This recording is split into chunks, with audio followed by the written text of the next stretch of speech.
Great villains tend to offer reflections of heroic ideals, convinced that they see the world as it actually is and they are willing to do what needs to be done in order to set things right.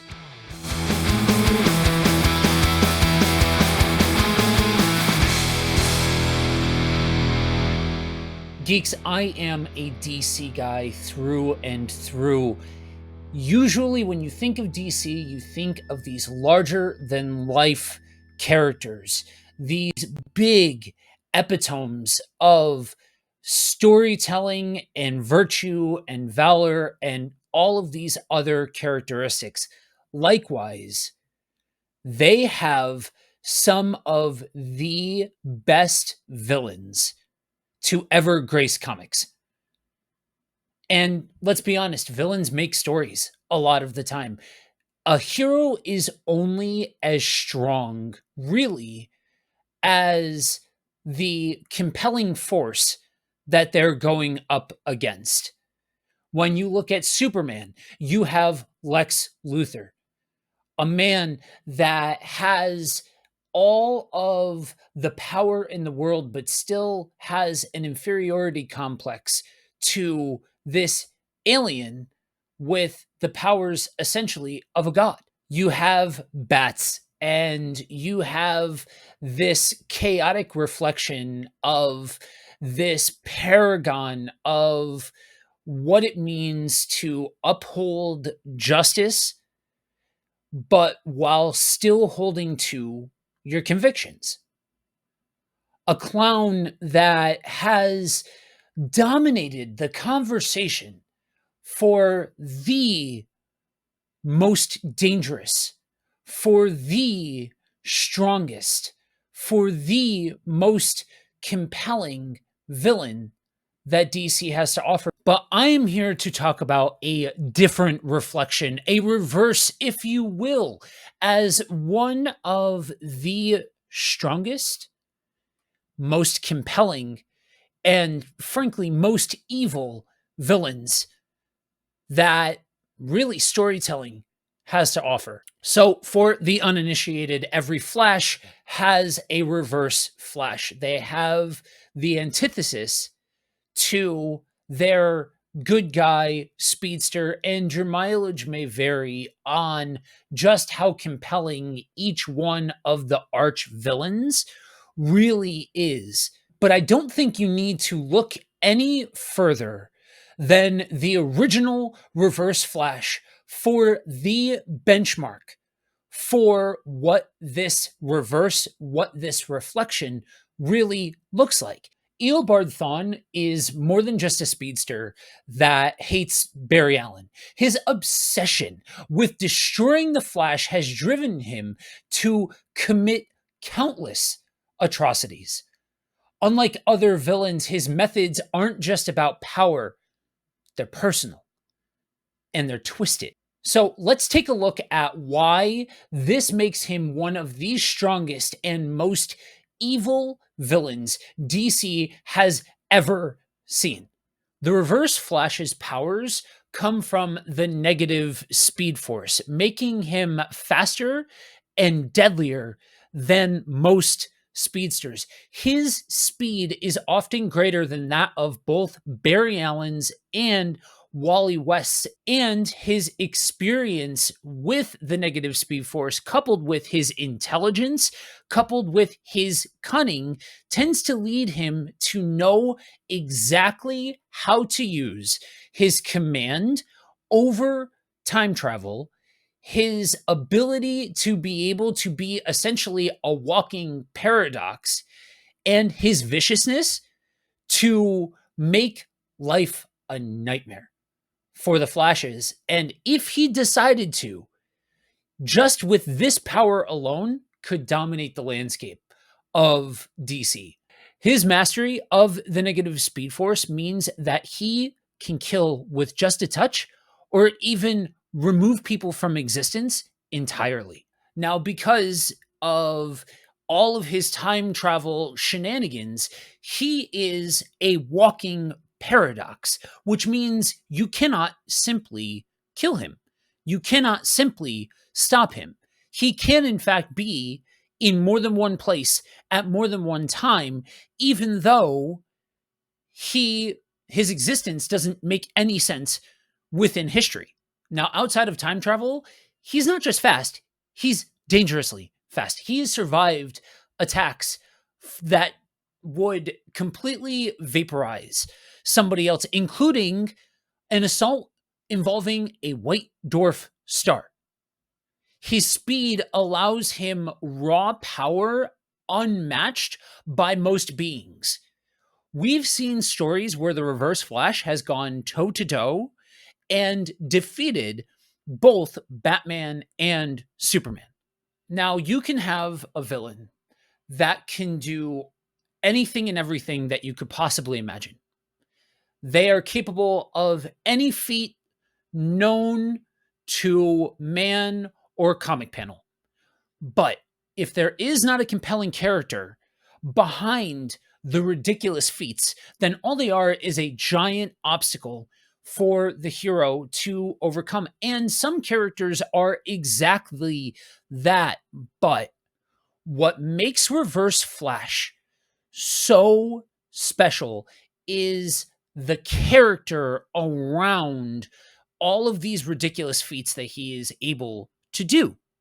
We are talking about a sick and twisted character that has done some of the most heinous and evil things that you could think of. And this is what I think separates him from some of the other more popular characters within comics.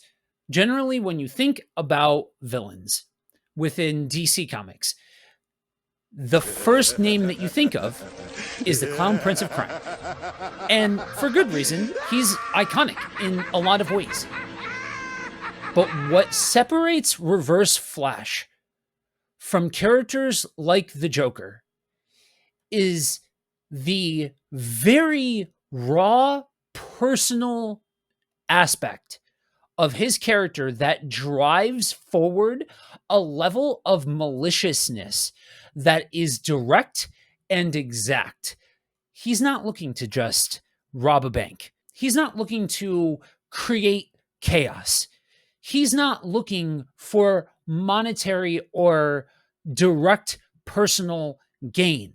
First and foremost, he is looking to make Barry Allen's life a living nightmare and subsequently gain all of the power that he feels he should have as the rightful Flash. See, Eobard Thawne, his story is firmly rooted in time travel paradoxes. The Flash goes forward in time. Eobard Thawne meets the Flash, becomes the Flash's biggest fan, wants to be the Flash. The Flash goes back, and Eobard Thawne starts cultivating all of this information on the Flash, and he's building himself up to be the Flash of that time, because by that point in history, there was no Flash. And so he's building this identity and he's hero worshiping Barry Allen. And finally, he's able to go forward in time, and he happens to see Barry Allen with Wally West, and he's saying all the same things to Wally West that he had said to Eobard Thawne. He thought he was special in Barry's eyes. Turns out he wasn't. And his whole world came crashing down. And it was at that moment that this hatred for Barry Allen starts to fester. And then you jump forward.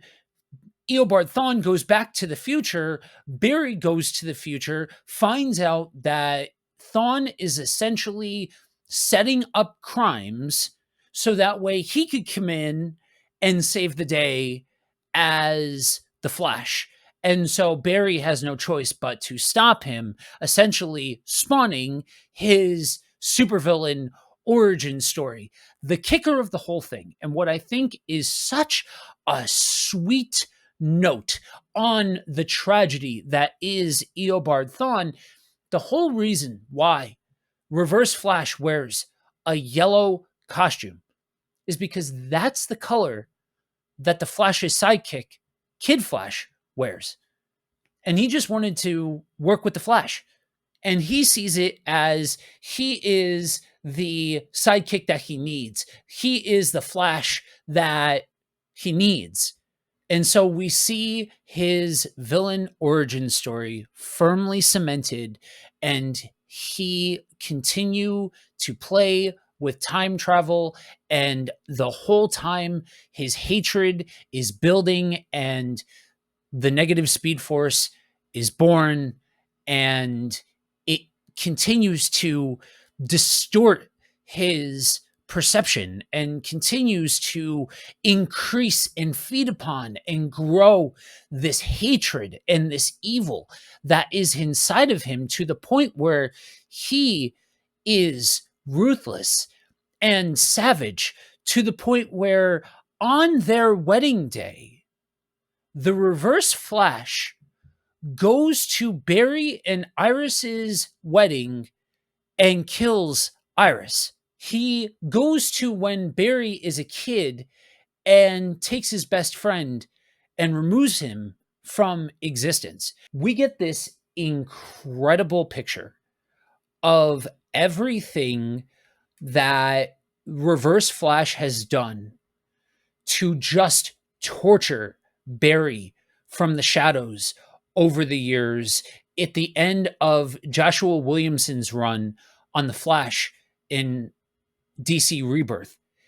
And it's everything from major events to pushing him down to making him late for important things. And it's so personal and petty and frankly sadistic that it adds so much weight to a character that really has such a confusing history. And most famously, one of the most evil acts that the Reverse Flash has committed is going back in time to kill Barry Allen's mother, Nora Allen. This act of cruelty wasn't just about hurting Barry physically, it was about tormenting him emotionally for the rest of his life, leaving a scar that would never fully heal. Thawne ensured that Barry grew up in a broken home, knowing that his father was wrongly imprisoned for a crime that he didn't commit, even though he's fully capable of it. This wasn't a plan to conquer the world. This was pure, personal malice. A couple of quick reading recommendations for you to get caught up on some of the best Reverse Flash stories DC has done. Generally, the best Reverse Flash stories are the ones that really crown the Flash as the paragon of everything that he stands for, juxtaposed against the Reverse Flash being the paragon of everything that he stands for. So you have Flash Rebirth from the early 2000s. Basically, the Flash is back as the primary Flash of the DC universe following his death and resurrection after Crisis on Infinite Earths. Turns out he wasn't actually dead. He was stuck in the Speed Force, but it also crowns the Reverse Flash as the undisputed king of the Reverse Flashes. Then we have Flashpoint. Basically, Barry goes back in time, saves his mom. It starts a whole alternate timeline in which the Reverse Flash is heavily involved. And a little footnote, when DC did their Tales of the Dark Multiverse miniseries, there was a story where the Reverse Flash took over the Flashpoint timeline after Barry left. It is awesome. And last, read Joshua Williams' run on The Flash. Yes, it's a couple years worth of comics, but it's all together in collections now. And if you read from start to finish, you will see an entire recontextualization of the Reverse Flash and an ending that just puts this beautiful bow on what is one of the greatest rivalries in all of comics that has produced a universe altering villain if written properly. But for now, that's all. That's it. That's a wrap. Chime in below. Let me know what your favorite Reverse Flash story is and who your favorite villains are from all of comics. But until next time, peace.